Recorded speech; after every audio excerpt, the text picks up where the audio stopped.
Hi everyone, I am Madhumathi, Assistant Professor working in the Department of Food Technology, SNS College of Technology.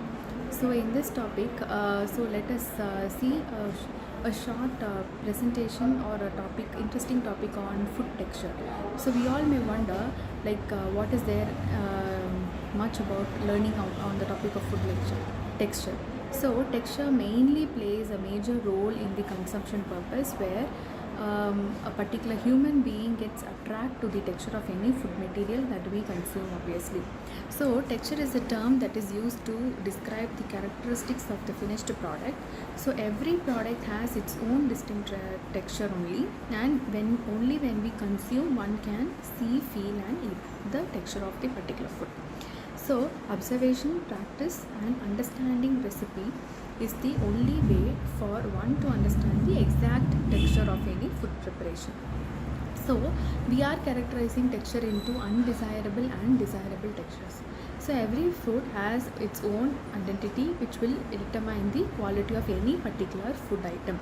So when we look into the desirable textures, so what we call it as a desirable texture is that these are the good texture of the food. They indicate the good qualities of food and hence are called preferably in every food that is prepared.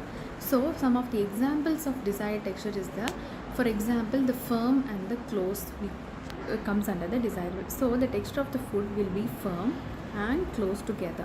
That is, the rising agent are added to the food and the volume of the food will be increased and the holes are even closer. So for example, we can relate the firm and close texture with the baking of the bread, and short and crumble. So as we see in the picture itself, it indicates a biscuit or a cookie. So it is very short and crumbly. So the final product is something like short and crumbly. It will just melt in your mouth when you just eat them. So these are very delicate in nature and the right quantity of the fat is used to get good texture like this. So this comes under the desirable one. Then next one is a light and even. So we all can take the example of a plain cake or a bun. So these are very light and even food textures, even food textures. That is, they do not resemble like example of firm and close. So it is less short than pastry and less sponge than sponge. So for example is a cake. Commonly cakes only have these types of textures. Spongy is nothing but the tea cakes that we consume. That is, there are plenty of holes will be present in the food and these holes will be equally distributed into the food. Okay, and whereas these plenty of holes are entrapped with air while making the food, so only they become very soft and the light food product to touch, like sponge cakes and the idlis or the examples. Next is the flaky. So flaky is nothing but the flaky texture, like thin layers of the flakes that are formed by air pockets. That is, for example, you can relate it with a puff that we consume every day.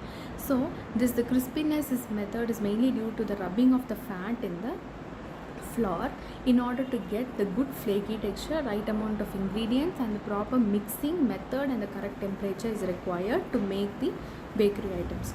Next is the smooth.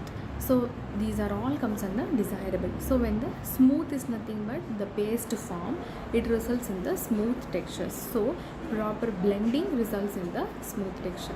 Coming into the non-desirable textures. So what we call it as a non-desirable texture, which is not a good sign of preparation. That is, if any cake or anything is not baked in a proper texture. If suppose a spongy cake is not having a spongy texture, then it will come under the non-desirable textures. So that means during the preparation process something has gone wrong. So the hard texture, so the air enclosed in the product may be driven off due to the addition of extra liquid into it and has not mixed properly, or sometimes if the temperature is too low may result in the hard textures. Next is the coarse and the open. This may be coarse and the open may be due to the improper mixing that is taking place. That is maybe also due to much of rising agents when it is added. It may result into the coarse or the open texture. So the holes may become uneven and are wide open in the foods. Next is the soggy texture. So soggy is nothing but the quantity of the moisture that is present in any type of food. That is, if too much moisture or liquid is present in the food, it leads to the stickiness to the hand or the pan or vessels, mainly due to the rice preparation. Next is a lumpy texture. So not when we are not mixing any solid and liquid properly under the same temperature or at even temperature, some lumps may form during cooking, but it becomes much difficult to remove these lumps.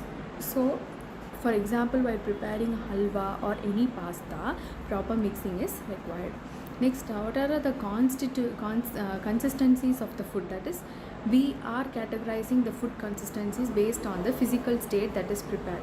That is thin, thick dropping, thin pouring, moisture, and the dry consist. That is what is the consistency of the food that we are going to discuss. Thank you.